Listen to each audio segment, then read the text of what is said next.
Meskipun nanti kita bisa debat tentang itu. Ini tak kasih contoh aja betapa menariknya orang yang namanya David Hume. Kalau ada yang mau bukunya, ngopi aja di saya. Bahasa Inggris tapi gimana. Jadi dia orang yang anti agama. Itu salah satu pandangannya aja. Dia tidak percaya dengan mukjizat. Itu aja. Alasannya dia yang pertama, mukjizat itu tidak pernah dilihat oleh orang-orang cerdas. Ya kan? Zaman Nabi dengan Quran, indah sekali Quran. Tapi sekarang mungkin biasa aja. Kan kalau gitu. Nabi Musa, Nabi Isa bisa menyembuhkan orang sakit lepra. Kamu, sekarang banyak, cuma sakit lepra biasa. Nabi Ibrahim itu masuk ke dalam api tidak terbakar. Pemadam kebakaran sekarang. Bisa kayak gitu. Ya kan? Kadang Nabi itu karena orangnya belum cerdas, jadi ya gampang kagum. Yang kedua, biasanya orang itu lebih senang peristiwa yang sensasional, termasuk mukjizat. Dari sepanjang itu sejarahnya Nabi kan kamu mesti lebih suka melihat aspek sensasionalnya. Nabi pernah ceramah kayak gini, ala bosan tapi begitu Nabi itu bisa membelah bulan. Wah, itu luar biasa sudah. Tongkatnya Nabi Musa itu bisa membelah laut. Itu kan sudah luar biasa. Nabi Musa itu kalau megang ketiaknya keluar cahaya dari timur ke barat dan lain. Kalau kamu megang ketiak kan keluar.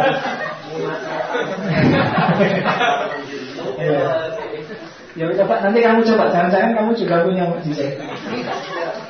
Keluar cahayanya. Nah, jadi orang karena suka yang sensasional terus di blow up. Ya kan? Jadi itu orang sering begitu. Dan kalau berita katanya, berita itu kan selalu berkembang. Misalnya berita tentang UFO. Sebenarnya orangnya cuma cerita, saya tadi melihat cahaya di langit.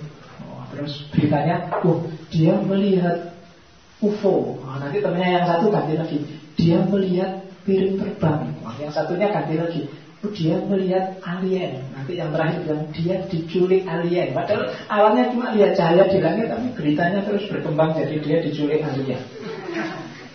Dan itu katanya David Hume kayak itu karakternya orang, termasuk dalam hal mukjizat. Kemudian mayoritas mukjizat terjadi ketika ilmu belum berkembang. Begitu ilmu berkembang dan rahasianya ketahuan, kan bukan mukjizat lagi. Oh iya, mengobati lepra ya ada. Sekarang kita sudah ada obatnya. Jadi dunia sudah berkembang. Kemudian setiap agama punya mukjizat. Masing-masing mengklaim dirinya jago, mengklaim dirinya yang paling diridhoi karena punya mukjizat. Dan itu ya kalau masing-masing ya susah. Kalau mukjizat itu hanya ada di satu agama saja, yang lain nggak ada kan, berarti ini yang benar. Tapi semuanya punya mukjizat. Kalau itu dipakai sebagai bukti kebenaran ya berat. Saya zaman dulu di Iran ada teori bahwa mukjizat itu sebenarnya semuanya ilmiah, hanya prosesnya saja yang dipercepat. Kayak tongkatnya Nabi Musa jadi ular, itu ilmiah. Tongkat itu kalau ditaruh di tanah, dia akan jadi tanaman, nanti tanamannya punya buah, buahnya dimakan ular. Nah, tongkatnya jadi ular. Prosesnya dipercepat, dari tongkat langsung ular. Jadi cara berpikirnya kayak gitu. Jadi kalau ketahui sebenarnya semuanya ilmiah, cuma ya itu tadi ada proses yang dipercepat. Jadi Nabi Musa tongkatnya dipukulkan ke laut, terus lautnya terbelah. Tapi di situ ada proses yang dipercepat. Ya nggak ngerti aku. Dipukulkan ke laut, terus nunggu kapal lewat. Nah begitu kapal lewat, jadi nyebrang misalnya gitu, yang bola. Tapi yang jelas ada prosesnya. Tapi mukjizat itu karena ya ilmu belum berkembang, karena setiap agama merasa benar. Oke. Dan mukjizat kalau asumsi terakhir ini contoh kelompok skeptis menafsirkan mukjizat, bahwa banyak para sejarawan yang meragukan cerita-cerita mukjizat itu. Jadi mukjizat itu lebih banyak tafsiran dan kepercayaan aja, tidak bisa dibuktikan secara ilmiah. Nah, kalau dalam agama skeptisisme itu namanya agnostisisme. Agnostik. Agnostik itu tidak sama dengan ateis. Kalau ateis kan tidak percaya dengan Tuhan, tidak percaya dengan hal-hal eskatologis, tidak percaya, itu ateis. Tapi kalau agnostik itu percaya, tapi manusia tidak akan bisa mampu memahami realitas-realitas seperti Tuhan dan yang sejenisnya. Jadi Allah yang kamu sembah itu mungkin hanya Allah yang ada di kepalamu, sesuai konsepmu. Allah yang sejati nggak akan bisa diakses, kamu nggak akan mampu memahami. Bagi kelompok agamawan, agnostik ini dianggap lebih dahsyat dan lebih destruktif daripada ateis. Kalau ateis kan yus, nggak percaya selesai. Tapi kalau ini, karena bagi dia manusia nggak bisa memahami yang gitu-gitu. Jadi nggak cuma tidak percaya, tapi menyalahkan atau mengkritik. Jangan-jangan keberagaman itu keberagaman yang subjektif, pemahamanmu sendiri. Itu kelompok agnostik. Bagi kelompok, kalau Immanuel kan bilang ya, paling tidak ada 3 hal yang memang sifatnya agnostik. Yang pertama adalah tentang Tuhan. Orang tidak akan bisa memahami realitas yang namanya Tuhan. Yang kedua kebebasan. Susah memahami kebebasan. Manusia itu bebas apa enggak, kita berat sekali analisis. Di Islam itu Qadariyah Jabariyah enggak selesai hingga hari ini. Dan yang terakhir keabadian. Keabadian itu hidup sesudah mati. Susah membuktikan hidup sesudah mati, karena tidak ada orang mati yang kembali dan cerita. Ya kan, tahu ada mati suri, cuma ya ceritanya beda-beda mati suri itu. Tidak ada orang mati suri yang bilang, oh ya saya ketemu Tuhan sudah salaman dan Tuhan, nggak ada. Dan itu kan nggak bisa membuktikan. Paling balik saya melihat cahaya, saya ini gitu bayangkan. Nggak ada orang yang benar-benar gimana ya. Jadi hanya Tuhan, kebebasan, kabar ini berat katanya Immanuel Kant. Meskipun nanti selanjutnya kalau bagi Immanuel Kant 3-3-nya harus ada demi moralitas. Orang harus bermoral. Kan nanti kalau masuk bab etika kita akan ketemu moralitasnya Kant, yang namanya moralitas deontologis. Jadi moralitas itu ya kewajiban panggilan jiwa. Nah, untuk bisa disebut bermoral kan orang butuh kebebasan. Orang tidak bisa disebut bermoral kalau dia tidak bebas. Kalau kamu maling karena terpaksa, saya terpaksa Pak, diancam orang Pak, kalau nggak mau maling saya dibunuh, kan kamu nggak salah malingnya. Maka untuk bisa disebut baik atau tidak baik, kamu harus bebas. Maksudnya baik atau jelekmu itu pilihan kamu sendiri, itu kebebasan.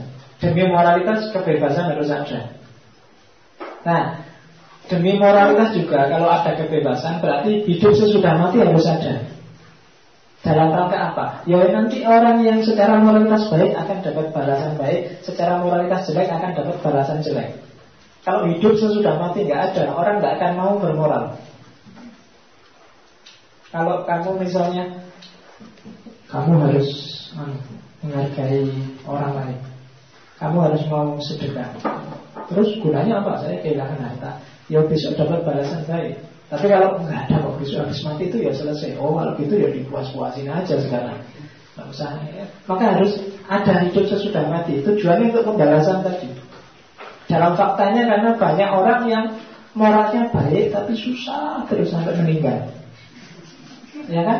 Kan fakta itu ada. Meskipun orang bilang kalau kita baik ya hasilnya baik, tapi ada orang baik hasilnya nggak enak terus sampai meninggal. Nah itu kalau besok nggak ada hidup sesudah mati kan orang nggak ada yang mau lagi berbuat baik. Atau ada orang jahat jelek tapi nasibnya bagus terus. Kan ada yang kayak gitu sampai dia meninggal. Maka harus ada hidup sesudah mati. Cuma hidup sesudah mati ini kan harus ada untuk pembalasan yang bagus dibalas bagus, yang jelek dibalas jelek, kan harus ada panitianya. Kan nggak bisa jalan sendiri, kan harus ada yang menghisap, yang ngogoyo, ada ketua panitianya. Oleh karena itu harus ada Tuhan. Tuhan nanti yang ngurusi pembalasan ini. Jadi tiga-tiganya harus ada demi moralitas. Itu kalau di Immanuel Kant. Tapi yang jelas bagi kelompok agnostis nggak bisa. Kalau pakai akal kamu nggak akan bisa memahami realitas yang ultimate. Karena nggak bisa, maka ketika kamu percaya Tuhan, sebenarnya Tuhan yang ada di kepalamu aja, yang sesuai dengan yang kamu pahami aja. Itu kelompok agnostik. Bagi yang mungkin kuliahnya jurusan hukum Islam, jurusan syariah, maka pemahamannya tentang Tuhan adalah Tuhan yang maha menghukum, Tuhan yang adil. Jadi kalau kamu dosa sedikit aja, besok kamu disate di neraka. Nah, itu yang paradigmanya hukum. Sementara mungkin yang paradigmanya filsafat, yang permisif, itu konsepnya tentang Tuhan beda. Mungkin bagi yang filsafat, Tuhan itu maha penyayang. Jadi dosa-dosa dikit tidak apa-apa, nanti bisa diampuni, santai aja, waduh aja dosanya rontok. Misalnya. Nah itu kan persepsimu tentang Tuhan.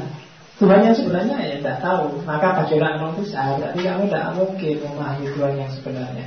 Itu kelompok agnostik. Sama, skeptik dalam agama namanya agnostik. Oke. Nah, terakhir sebelum dialog, menurut pemahaman susah. Jadi skeptisisme itu yang tadi saya bilang, konotasinya banyak orang bilang negatif, tapi sebenarnya tidak. Ya bisa positif, bisa negatif. Kalau kita tidak percaya bahwa manusia bisa memperoleh pengetahuan yang pasti, itu secara positif bisa menumbuhkan kamu sikap rendah hati, tidak sombong, tahu batas. Itu positifnya. Jadi ya kayak peribahasa, semakin berisi semakin menunduk. Semakin wawasanmu luas, semakin kamu tahu, ternyata saya itu ilmunya sedikit ya Mas ya. Itu positifnya. Negatifnya, orang yang berpandangan kayak gini biasanya kadang-kadang terus dia jadi menyalahkan orang terus. Alah, pikiranmu kayak gitu itu relatif. Itu kan menurut kamu, menurut saya bisa beda. Sering-sering gitu, jadi sumber masalah. Jadi nggak percayaan. Kalau diajak debat mesti marahin mantel. Jadi ngeyel. Sudah jelas salah tapi masih bilang itu kan menurut kamu. Itu realitas itu nggak bisa pasti. Jadi senengannya nyalahin loh. Kemudian kalau yang jenis kedua tadi, kita bisa kok punya pengetahuan tapi sering-sering meleset, sering tidak pas. Pengetahuan indrawi itu sering menipu. Orang jadi tidak kritis. Nah, oleh manfaat positifnya adalah kalau kamu tidak percaya dengan kamu bisa punya pengetahuan yang pasti, itu bikin kamu mengejar terus yang lebih baik. Hari ini kamu tahu ini baik, tapi saya terbatas, pengetahuanku terbatas. Mungkin ada yang lebih baik, nanti coba tak cari lagi. Kamu jadi kritis. Apa masa kayak gini sih? Jangan-jangan ada yang perspektif lain yang lebih bagus. Itu kritis. Tapi kalau kamu gitu terus, kamu juga bahaya secara psikologis. Karena orang hidup di titik tertentu juga butuh kepastian. Maka kamu harus sangat cerdas menyikapi fenomena skeptisisme itu. Karena kalau kamu kehilangan sama sekali skeptisisme, hidupmu jadi nggak kritis. Tapi kalau kamu total jadi orang skeptis, juga hidupmu jadi nggak nyaman. Ya kan? Kalau semuanya kamu ragu, saya mau makan ini, tapi untuk berhidup dengan makan saya bisa kenyang. Jangan-jangan itu manipulasi. Lo kecurangan, diskusi aja. Ya kan gitu. Jadi jangan kemantepan. Kalau kemantepan semua yang kamu ragukan juga gawat.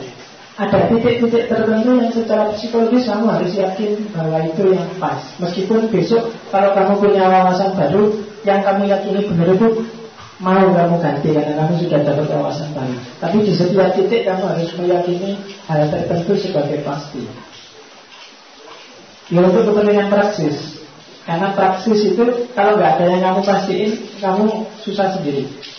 HP ini kalau tak jatuhnya ke atas atau ke bawah? Ya kan? Kamu kan pasti ke bawah Pak. Enggak pasti Pak. Kalau dilihat dari teori apa, persepsi apa, bisa enggak bisa ya. Itu kan tergantung Pak. Kalau ini enggak tergantung ke bawah, ini lanjut. Jadi ada aspek-aspek yang ya sudah itu diyakini benar. Meskipun kamu terus membuka pikiran, siapa tahu ada wawasan baru, yang temuan baru, yang pengetahuan baru, yang merevisi pengetahuan ulama yang tadi yang menganggap pasti benar, untuk meminimalisir dampak negatifnya skeptisisme. Tapi kamu tetap harus mau untuk meragukan, mau untuk skeptis. Kenapa? Karena orang yang tidak meragukan berarti dia tidak mau mikir. Kalau orang menganggap semuanya pasti, biasanya ya dia tidak mau mikir. Dan setiap temuan itu dimulai dengan meragukan, mempertanyakan. Kamu tidak akan jadi orang kreatif kalau nggak mau tanya, kalau manut saja apa adanya.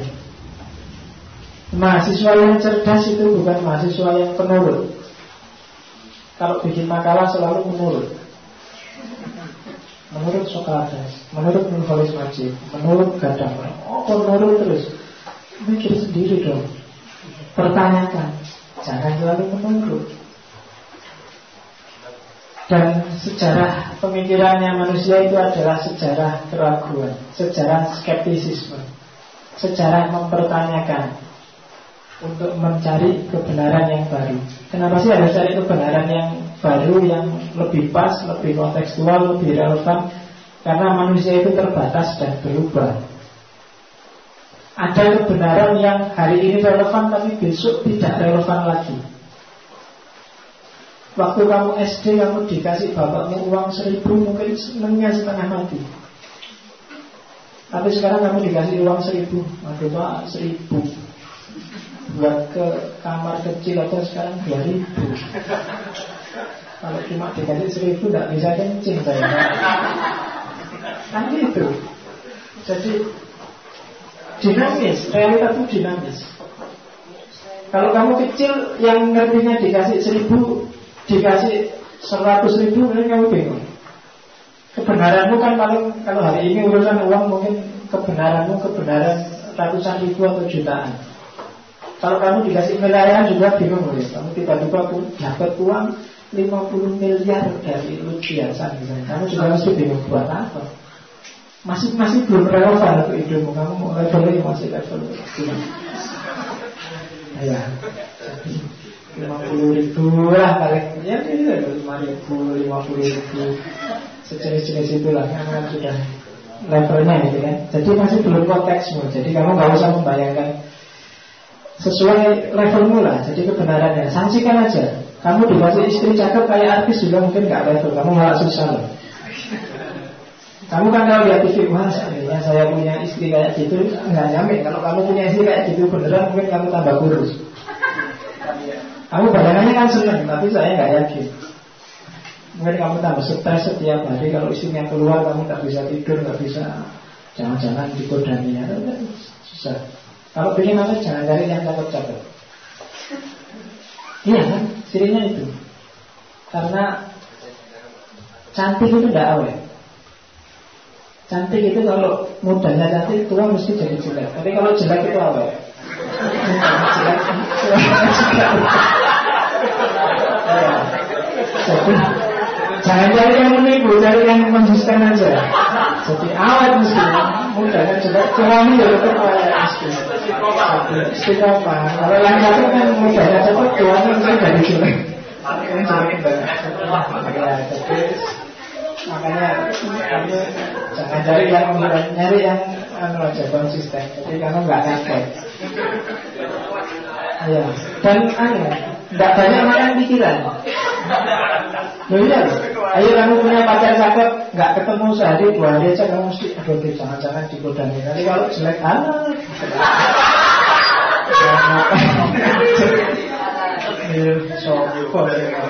Oke, itu pengantar saya.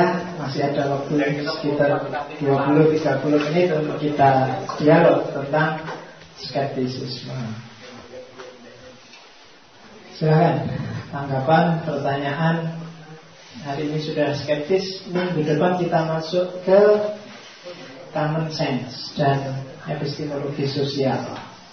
Kali ini kan sangat subjektif, skeptis.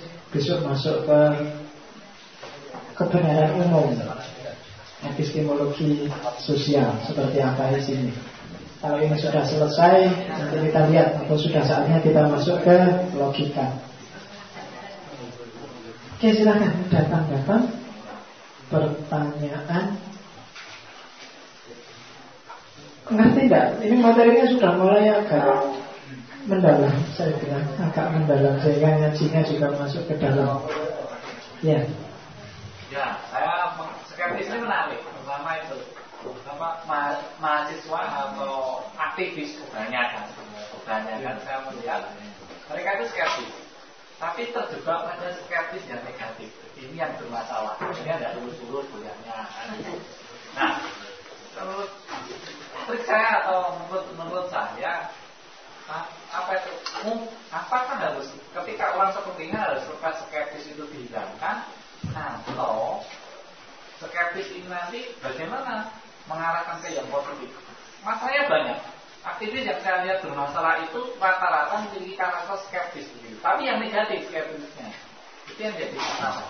Nah, untuk menyelamatkan masalah seperti ini kan penting sebetulnya.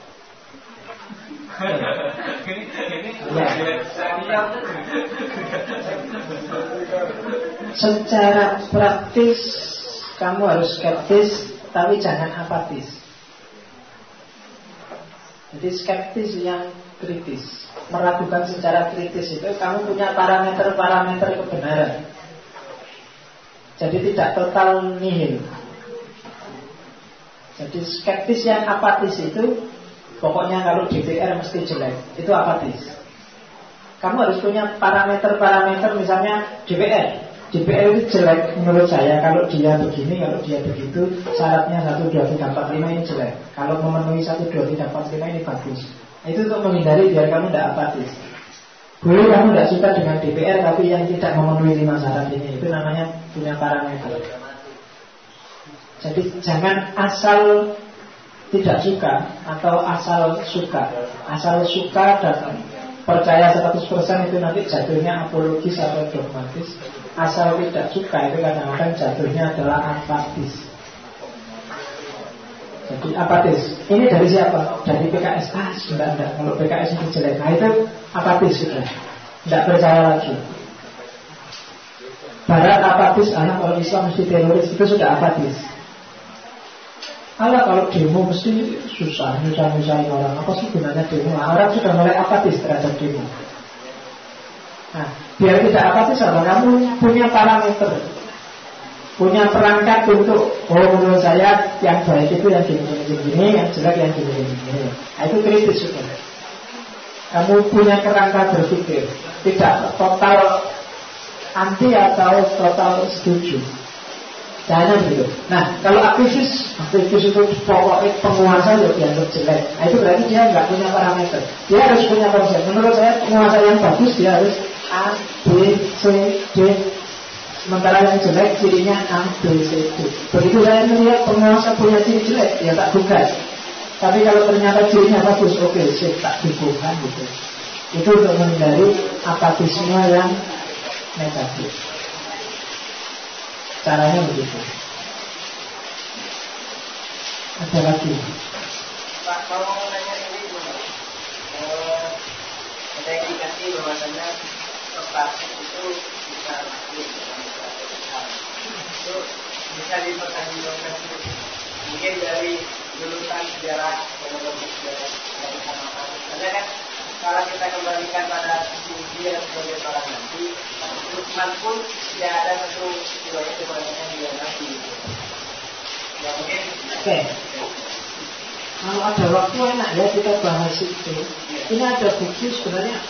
Katanya dulu mau diterbitkan Mizan, itu penelitiannya profesor dari Malaysia. Antara ini isunya itu bahwa jangan-jangan memang Sokrates itu Al-Quran menyebutnya Luqmanul Hakim. Karena dia banyak kan nama-nama tokoh yang begitu masuk Al-Quran itu istilahnya berubah. Luqman Hakim itu kan seolah kayak julukan. Kalau kamu anggap dia Sokrates, Luqman itu kan julukan orang yang menelan. Kalau Hakim itu orang yang bijaksana. Jadi parameternya itu, jadi dia meninggalnya karena menelan racun. Kemudian dia juga gelarnya sang filosofi ya, hikmah, kebijaksanaan. Yang kedua, dalam sejarah intelektual manusia yang paling dikenal orang sebagai ibro, sebagai pelajaran, orang yang meninggal karena diracun itu Socrates. Dan kalau Islam, Luqmanul Hakim. Luqman Hakim itu kalau kamu baca pakai racun, meninggalnya karena diracun. Ada indikasi ke situ, cuma ya masih panjang. Makanya tadi saya bilang ini tesis. Coba dicek lagi. Saya baru dapat kiriman buku dari teman yang ada di Iran. Isinya saya nggak tahu. Di Facebook beberapa teman menyebut bahwa Ka'bah itu asalnya dari kuil Hindu. Meneliti ini agak susah karena Arab itu punya sejarah, dia memusnahkan banyak data sejarah sebelum kedatangan Islam. Dan kamu digeneralisir bahwa sebelum Islam itu Arab itu jahiliyah, titik. Sehingga banyak fakta sejarah terus hilang. Sejarah Arab yang kamu baca kebanyakan mulainya dari Islam. Atau kalau itu kerajaan, biasanya kerajaan yang di luar Jazirah Arab, Romawi, Persia. Jazirah Arabnya sendiri jarang ada sejarah yang valid. Bukunya menarik itu, fakta-fakta cerita sejarah halaman tentang bukti bahwa itu sebenarnya dulu kuil Hindu. Yo nggak apa-apa kita ngobrol-ngobrol ke situ, nyerangkan itu. Tapi kamu harus skeptis juga ya. Jangan apa diterima, coba dikritisi. Apa yang benar itu? Dalam bahasa Arab nggak ada istilah Ibrahim. Coba dilihat kalimat Ibrahim itu kan bukan asli bahasa Arab. Iya, karena ada yang bilang itu sebenarnya aslinya istilah dari India, karena dari istilah Brahma. Ibrahim adalah seorang Brahmana yang melakukan long-march untuk dakwah agamanya itu, tapi asli-aslinya menarik.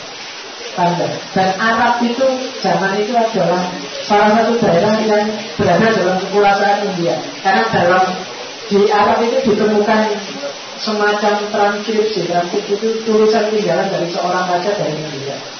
Dan ritualnya sama persis kayak ritual agama Hindu. Kalau orang haji itu banyak, nanti ada komparasinya, termasuk pemujaan terhadap Sungai Gangga yang kalau di Arab Sungai Gangga terus berubah nama jadi air Zam-Zam. Tapi menarik, cuma ya secara sejarah perlu kamu teliti, meskipun tidak gara-gara itu terus kami nggak juga sama Ka'bah.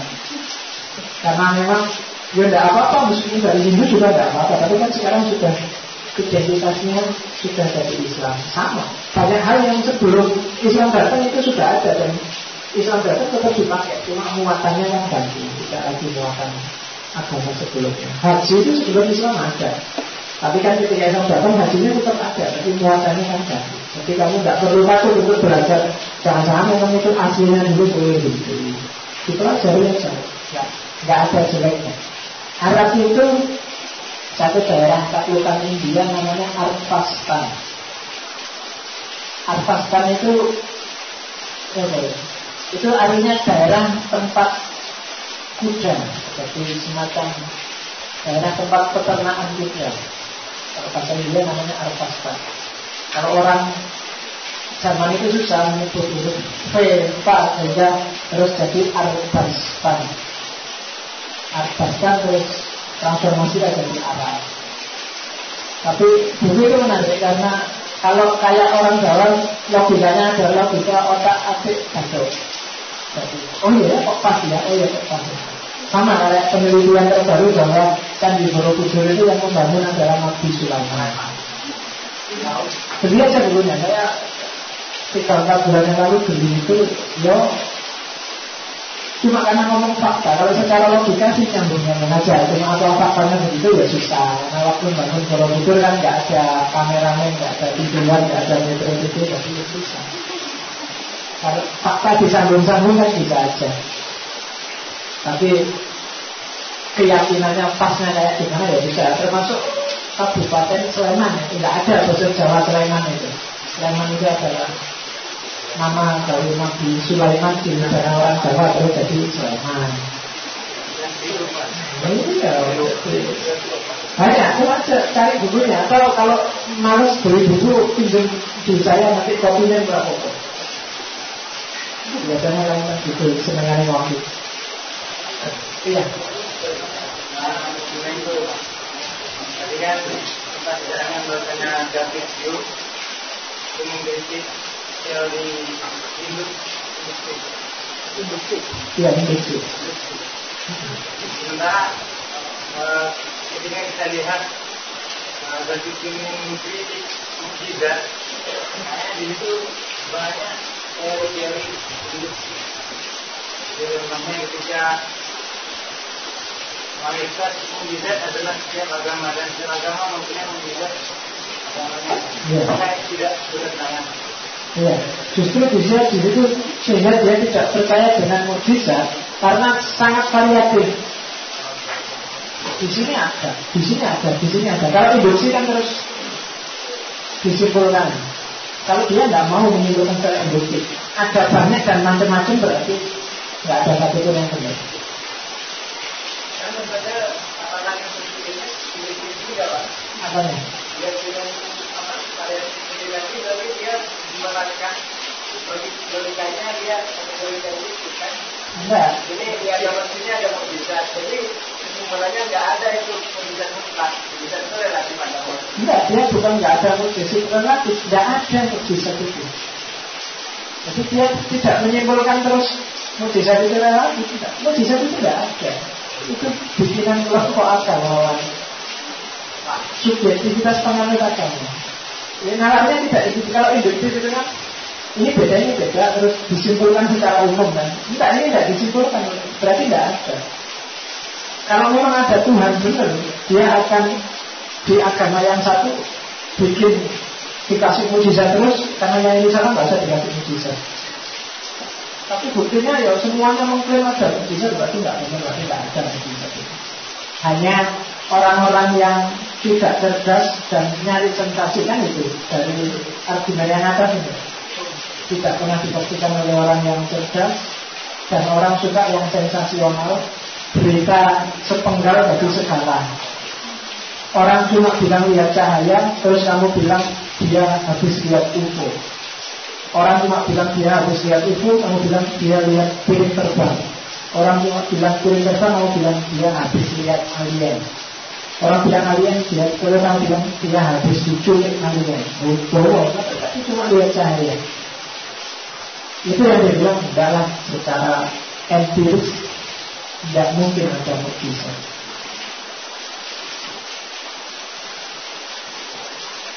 Ada lagi. Silakan. Sini dulu.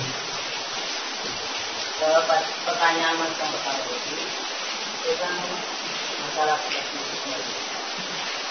Jadi kan dalam hidup kita akan berhadapan dengan banyak pilihan. Pilihan kita itu ditentukan oleh benar tidaknya oleh berapa kuat barometer yang ada di benak kita. Artinya kawasan kita itu sangat rendah. Masalahnya sekarang ketika kita menilai sesuatu dan kita anggap itu benar, itu tergantung parameternya. Parameter yang kuat dalam diri kita itu apa? Kita dihadapkan dengan itu. Jadi bagaimana kalau yang nihilisme itu memandang sesuatu apa yang anggap kita baik, belum tentu itu baik. Dari sekian pilihan-pilihan yang kita anggap itu baik, kemudian kita berposisi di sana, belum tentu itu baik. Jadi itu salah. Sehingga pertanyaan saya, bagaimana kita memilih sesuatu dengan barometer atau parameter yang tepat, tidak menguntungkan kita, tidak menguntungkan yang lain. Kalau dari perspektif nihilisme, kamu nggak perlu capek-capek mana ya yang baik, mana ya yang lebih sopan, mana yang lebih bernilai, nggak perlu capek-capek itu karena bagi dia nggak ada nilai baik, nilai sopan. Pokoknya kamu ingin apa, tujuanmu kemana, kepentinganmu apa, wujudkan aja. Itu nih, kayak Nietzsche bilang, alah, agama itu mentalitas beda. agama itu tidak penting, cuma ngeribut-ngeribut. Sebenarnya orang itu tujuannya itu cuma satu, gimana semua keinginan terpenuhi dan dia bisa menguasai orang lain, hendak untuk berkuasa. Itu kalau persepsinya nihil. Bagi orang nihil, kamu nggak perlu capek-capek bikin parameter lah, bikin penilaian apa, semuanya pasti relatif. Kalau kamu tidak, jalan aja. Kamu gitu loh. Ingin menguasai orang, kuasai aja. Ingin manipulasi aja. Kalau memang dasarnya hidup itu nggak ada objektifnya, yang terus intrinsic value kayak gitu. Jadi nggak ada. Jadi kalau kelompok ini, karena bagi dia nggak ada nilai, nggak ada kebenaran murni, nggak ada tujuan. Tuh. Nah kalau kita sendiri gimana? Parameter tadi saya bilang begini, parameter ini kan subjektif. Iya, parameter ini subjektif. Cuma kalau kamu nggak punya parameter, kamu nggak bisa hidup. Seperti saya bilang tadi, kamu harus yakin kalau mukul orang yang nggak tahu apa-apa itu salah. Itu harus yakin, itu relatif Pak. Tidak yakin dulu itu. Kecuali kamu sudah punya bukti argumen yang membantah ini, baru kamu boleh nggak yakin. Bahwa segala hal itu ada kelemahannya ya, tapi sebelum terbukti kelemahannya, kamu jangan bilang itu lemah. Kan gitu. Bahwa segala hal itu kayak ini tadi. Rokyuka kotok wayah tamilu soak, rokyu soak wayah tamilu kotok. Sebelum saya tahu salahnya pandanganku ya saya yakin ini benar. Tapi kalau saya sudah tahu kelemahannya ya saya ganti dengan melakukan. Cara berjalannya begitu. Saya bikin parameter untuk itu. A, B, C, D. Ini yang pas, ini yang benar. Selama saya belum nemu ada yang lebih baik dari ini, ya saya masih pakai ini. Bahwa ini ada kelemahannya, ya lah saya tahu saya manusia. Cuma sampai detik ini saya belum nemu kelemahan. Nah, kayak gitu cara membacanya. Yo, yang penting kan kita tidak sampai nihilis, kecuali kamu mau jadi orang nihilis. Kalau nihilis nggak pakai itu pedulian lagi. Orang dapik pakai dalil lah, pakai kesopanan atau apa, ujung-ujungnya kan ekonomi kayak anak tadi. Alam ngomong rumit-rumit, ya ujung-ujungnya set kayak bro. Jadi caranya kayak gitu mas. Jadi kita kan punya parameter kebenaran dalam diri kita, yaitu yakinilah. Meskipun sambil terbuka dalam arti saya tahu saya manusia yang terbatas, ada hal-hal yang saya nggak nyampe, ada hal-hal yang saya nggak paham, ada hal-hal yang saya keliru. Cuma sebelum saya tahu yang keliru apa, yang terbatas apa, yang tidak pas apa, ya saya masih yakin ini benar. Sehingga apa? Kamu yakin tapi terbuka, tidak tertutup. Yang bahaya itu kamu yakin sesuatu benar dan kamu tertutup. Itu biasanya orang yang merasa benar dulu. Jadi dia merasa semuanya salah, saya yang benar. Ini kok yang benar yang selesai, final di situ. Itu yang biasanya sumber konflik, baik konflik psikologis maupun konflik sosial. Bagi dirimu sendiri tertutup itu sudah tidak kondusif. Kalau kamu sudah nemu fakta bahwa sebenarnya pendapat saya kayak gini ini keliru, tapi masa saya harus berfungsi gengsi sudah termasuk. Akan ada yang kayak gitu. Debat lama terus, oh ya sebenarnya lawan bicaraku ini lebih benar. Tapi masuk aku kalah, filsafat kok kalah. Itu saya biasa kalah. Jadi boleh kamu merasa benar tapi jangan tertutup. Begitu kamu tahu, oh ternyata saya salah di sini, tidak pas di sini, keliru di sini, ya direvisi. Caranya seperti itu. Kamu boleh ikut kelompok, ikut aliran, tapi juga harus fair dan terbuka. Kalau kamu lihat, kelompokku ini tidak pas, kelompokku ini keliru, kelompokku ini, nah itu, ya kamu harus terbuka untuk ngakui, mengkritisi kelompokmu. Menurut saya kita kayak gini ini tidak pas, tidak apa-apa kayak gitu. Kalau tidak gitu kita tidak naik kelas. Makanya dulu para pembaharu kan semboyannya buka lagi pintu istihad. Karena begitu pintu istihad ditutup, kebenaran dianggap final. Ya kita merosot juga macet. Kenapa macet? Karena yang lain maju. Umat Islam gitu. Kenapa umat Islam mundur? Ya karena kiblatnya ke belakang. Loh ya kan? Kan banyak umat Islam kiblatnya adalah kehidupan Nabi. Loh ya tidak apa-apa kamu niru Nabi, tapi kalau kiblatnya ke sana terus ya nggak maju-maju. Realitas berubah. kiblat Nabi boleh semangatnya, visinya, ajaran-ajaran dasarnya, tapi dalam banyak hal harus dilakukan kontekstualisasi disesuaikan dengan zaman. Zaman Nabi haji naik onta kan bukan berarti sekarang kita juga harus naik onta. Kalau kamu nekat mau naik onta, ya hajinya bisa setengah tahun sendiri yang naik onta. Kalau Nabi makan pakai 3 jari, ya tidak harus terus Nabi makan pakai 3 jari, terus kamu pilih burjo terus makan pakai 3 jari, tidak habis-habis. Ya kan? Jadi ada konteksnya.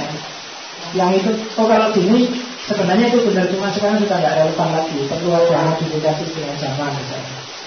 Yang kayak gini-gini. Jadi keterbukaan, tapi juga kamu harus punya titik-titik keyakinan. Karena skeptik yang ekstrim yang saya bilang, jadi yang nihilis, itu tidak kondusif. Jadi kamu tidak percaya apapun itu tidak mungkin. Ada hal-hal yang harus kamu yakini benar. Bahwa mungkin ada teori anti-gravitasi, tapi sebelum saya bisa membuktikan sendiri teori anti-gravitasi itu, saya masih percaya bahwa hati ini kalau tak lepaskan akan jatuh ke bawah. Kecuali besok ada teori baru atau ada fakta baru, misalnya ada teori baru bahwa kalau HP dijatuhkan di atas teh, dia tidak akan ke bawah, tapi malah ke atas misalnya. Nah itu kalau ada teori baru dan jelas semua orang bilang gitu, ilmuwan-ilmuwan sudah membuktikan secara nyata, saya baru berani ini. Dan saya nggak akan ngeyel, nggak bisa pokoknya gravitasi ya gravitasi. Nggak, kalau faktanya jelas ada yang baru ya nggak apa. Caranya begitu. Ada lagi? Terima kasih. Ya, 1, 2.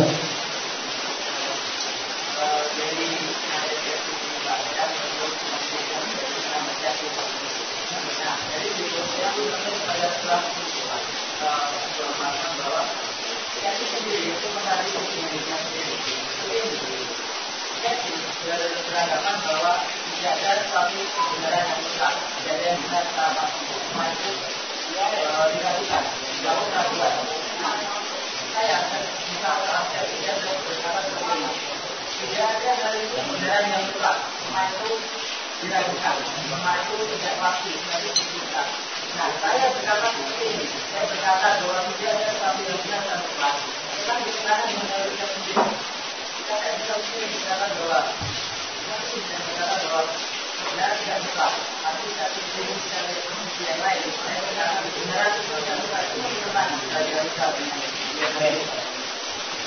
Jadi yang kamu omongkan itu kalau dalam filsafat namanya tautologi. Tautologi itu cuma bulat saja, tidak praktis. Kayak saya bilang, semua yang di ruangan ini baru saya contohkan itu. Semua yang di ruangan ini itu pembohong. Kalau semua yang di ruangan ini pembohong, berarti saya juga termasuk kan, berarti saya juga bohong. Kalau saya bohong, berarti kan yang saya omongkan itu keliru. Kalau saya ngomong semua yang di ruangan ini pembohong, karena saya pembohong juga, berarti maksudnya kebalikannya kan, kalau saya pembohong. Berarti semua yang di ruangan ini jujur. Kalau semua yang di ruangan ini jujur, berarti saya kan juga termasuk orang jujur. Kalau saya berarti jujur, berarti yang saya omongkan jujur dong. Tapi kan saya ngomong semua yang di ruangan ini pembohong, berarti yang di ruangan ini aslinya pembohong itu bukan. Itu namanya tautologi. Demokrasi, karena kita demokrasi, maka kita harus menoleransi semua gerakan yang anti demokrasi. Nah, itu kan tautologi. Kalau dalam filsafat namanya meta bahasa dan meta bahasa. Jadi urusannya cuma bahasa itu. Secara praktek tidak bisa. Secara praksis harus ada titik. Misalnya kalau saya demokrasi, berarti saya harus tidak setuju dengan anti demokrasi. Dan itu tidak disebut tidak demokrasi. Harus ada titik di situ sama. Kalau saya tidak setuju, kalau saya setuju skeptisisme, berarti semua pengetahuan tidak pasti. Termasuk skeptisisme juga kan itu maunya. Iya. Dari sisi itu namanya tautologi. Secara praksis nyata skeptisisme ya berarti semua itu. Skeptis itu kan cuma asumsi teoritis, belum ada isinya. Yang ngasih isi kita. Jadi, kalau begitu skeptis bisa juga salah. Ya bisa saja. Salahnya skeptis apa? kepastian kan. Tapi kepastian kan bisa keliru juga. Jadi kalau semuanya bisa keliru kan akhirnya terjadi nihilis. Dan nihilis itu jenis skeptisisme. Tapi skeptisisme kan benar. Bukan itu tapi buruk kan. Nah, itu namanya tautologi. Sebenarnya itu permainan bahasa. Dalam praktek harus ada titik awal dan titik awalnya. Kalau muter itu nanti nggak ada keputusannya. Orang yang demokratis harus mengalir semua pendapat. Tapi dia juga harus anti orang yang tidak demokratis. Karena begitu dia tidak anti dengan yang tidak demokratis, ya dia berarti tidak konsisten. Secara koherensi dipertanyakan pemikirannya. Kan gitu. Ada lagi mas yang terakhir. Beberapa hal yang kita catat dari jadi tidak mungkin seorang dapat bahagia jika mereka bertindak memesan sebenarnya mereka yang lebih baik. Dan orang yang tahu cara meraih kebahagiaan akan melakukan hal itu. Nah, karena itu orang yang tahu apa yang benar akan bertindak yang benar. Sebab untuk apa orang memilih untuk menjadi tidak bahagia? Nah, intinya orang yang mengetahui semua kebaikan dia akan membuat baik. Namun yang dengan kita tadi, dan saya kira seperti ini adalah ketika ada seorang mengatakan jumlah itu jahat, maka bahkan dia akan mengatakan jembatan itu baik.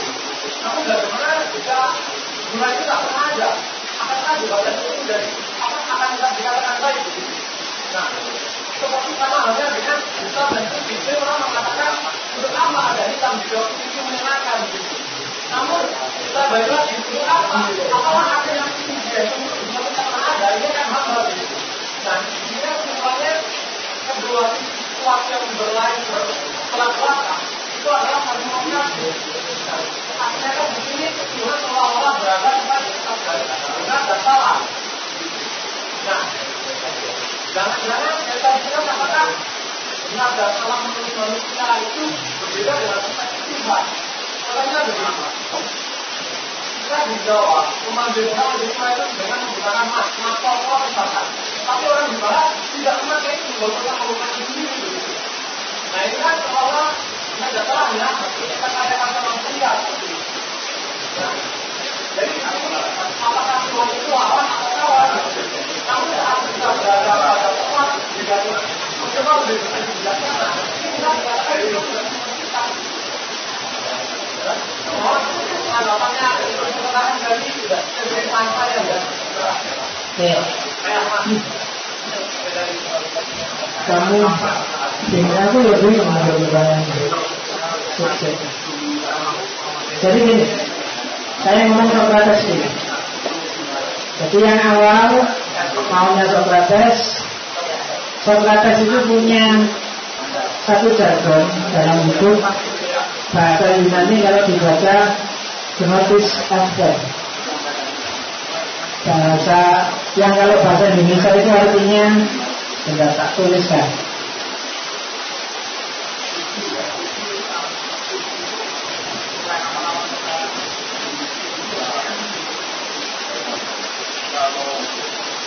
Gnosis After itu artinya ujian hidupnya.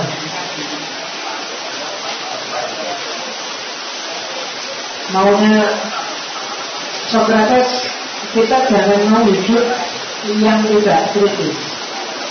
Tidak kritis itu tidak teruji. Coba kita uji hidup kita, mana yang pas, mana yang baik, mana yang benar. Sampai kita ketemu. Dan harus ada titik parameter kita ketemu atau belum ketemu. Karena kalau nggak ada ini berarti nggak ada gunanya kita berusaha. Makanya ini dengan parameter. Ada titik kita punya ukuran. Oh ini yang lebih pas, oh ini kurang pas. Nah, ketika kita sudah tahu, oh ini yang benar, ini yang pas. Kemudian harusnya kita mengikuti atau melakukan yang kita anggap benar dan pas itu. Nah, ini sudah masuk etikanya.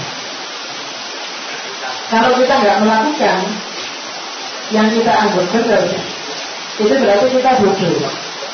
Ya saya bilang tadi kita kayak orang bunuh diri. Kenapa? Begitu kita tidak melakukan yang kita anggap benar, kita menyakiti diri kita sendiri.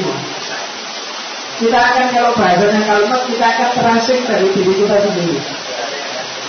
Hatimu bilang ini baik dan pas, tapi praktekmu bilang nggak usah gini, namanya capek-capek. Maka ada jarak antara ideal yang kamu anggap benar dengan praktek nyata. Itu yang menyiksa. Maka hanya orang bodoh yang tidak menjalankan yang dia anggap benar, atau menjalankan yang justru dianggap keliru. Itu maunya Socrates. Yang kedua, bagi kelompok skeptik, kenapa sih dia tidak percaya ada pengetahuan yang benar dan baik secara universal? Karena begitu namanya pengetahuan, itu pasti berhubungan dengan manusia. Yang tahu itu kan manusia, subjek. Meskipun itu tentang Tuhan. Kamu tadi bilang, ini kan persepsinya manusia, Pak. Kalau persepsinya Tuhan mungkin beda. Mungkin beda, tapi kita tidak akan pernah tahu persepsinya Tuhan. Yang kita tahu kan persepsi kita sendiri. Jangankan tentang Tuhan, persepsinya orang lain saja kita kadang-kadang nggak nyambung juga. Ada pertentangan, Pak, antara persepsi saya dengan persepsi Tuhan. Yang kamu anggap pertentangan itu bukan persepsi Tuhan, tapi pemahaman tentang persepsi Tuhan. Pengertianmu tentang Tuhan. Bisa jadi ya kayak gitu, atau bisa jadi orang lain punya pemahaman yang berbeda. Seperti saya contohkan tadi, ada orang yang mempersepsikan Tuhan itu sebagai syadidul iqab, maha menyiksa.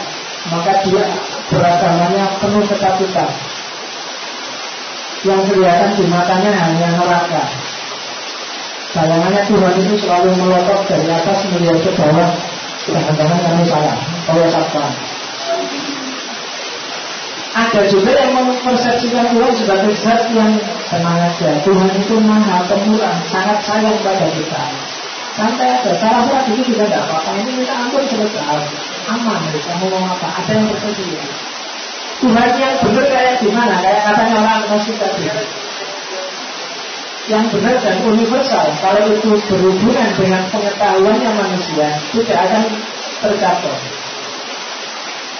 Tapi apa terus kita kalau gitu nggak berhubungan aja kalau manusia enggak.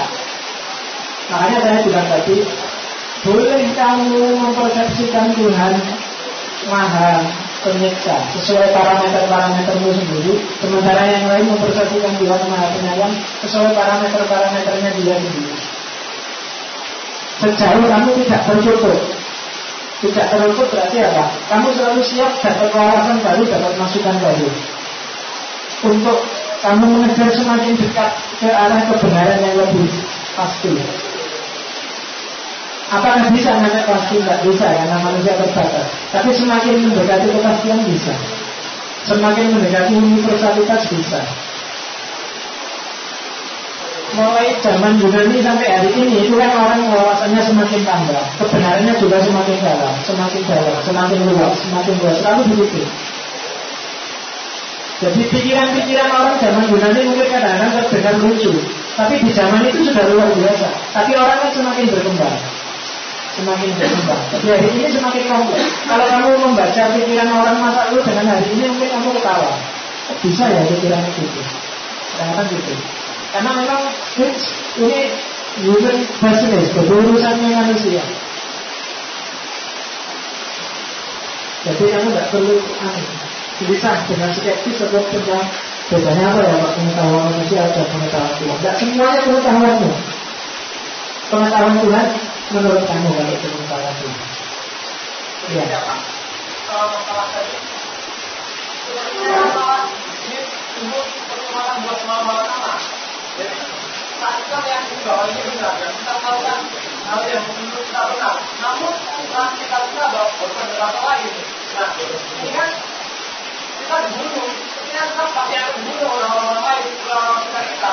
Namun saat kita tidak melakukan apa yang benar menurut kita juga berpikir. Ini kan perkembangan buat malam-malam nama itu Pak. Sama aja mati. Oke. Untuk hubungannya sama orang lain, minggu depan kita lihat di common sense atau epistemologi sosial. nanti logikanya sudah beda lagi kalau hubungan sama orang lain. Beda bukan berarti sama istri. Kamu dapat wawasan baru itu justru kalau kamu terbuka terhadap orang lain. Kalau kamu tertutup menyendiri, ketika kamu merasa dirimu ini yang benar sendiri, itu justru yang namanya tertutup. Kamu harus memang membuka pada orang lain. Kamu harus dengar, jangan-jangan orang lain punya kebenaran yang lebih, punya kebenaran yang berbeda, punya wawasan yang beda. Bahwa nanti jangan-jangan kalau beda kita duduk, jangan-jangan kita ada konflik, itu nanti ranahnya agak naik sedikit, namanya ranah sosial. Di dunia sosial ada logika tersendiri. Kalau ini logikanya masih logika individual. Skeptik itu aktivitas individu. Ada lagi. Nah, ini bagaimana ya Mas tak jelasin yang logika sosialnya. Sudah ya, sudah jam 10, hujannya semakin deras. Dan alhamdulillah tema kesekian sudah selesai. Ketemu lagi minggu depan ya, insyaallah dengan epistemologi sosial dan common sense. Saya uruskan. Assalamualaikum warahmatullahi wabarakatuh.